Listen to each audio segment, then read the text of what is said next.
दरम्यान राष्ट्रवादीचे प्रदेशाध्यक्ष सुनील तटकरे यांनी काँग्रेसचे आभार मानले असून टीकाकारांना कसं प्रत्युत्तर दिलं ते आपण पाहूया।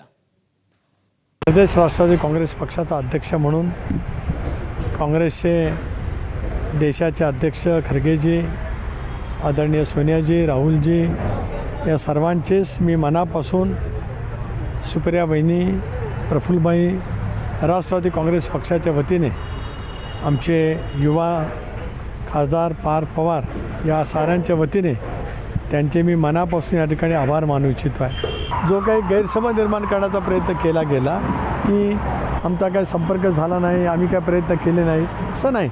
मी आणि प्रफुल्लभाईंनी प्रयत्न खरगे साहेबांशी संपर्क करण्याचा खूप केला। केरळमध्ये ते असताना किमान माझे 7-8 फोन झाले, प्रफुल्लभाईंचे झाले, वहिनींनीसुद्धा फोन केले होते, पण त्यावेळेला काही कारणांच्यामुळे कदाचित त्यांनी फोन घेतला नसेल, काही त्यांच्या कार्यक्रमाची व्यस्तता असेल, त्याच्यामुळे ते शक्य झालं नसेल।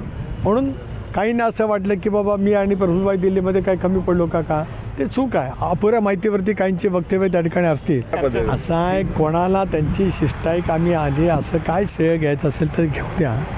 आम्हाला कोणाला श्रेय द्यायला काय कमीपणा वाटण्याचं काय कारण नाही। एबीपी माझा, उघडा डोळे बघा नीट।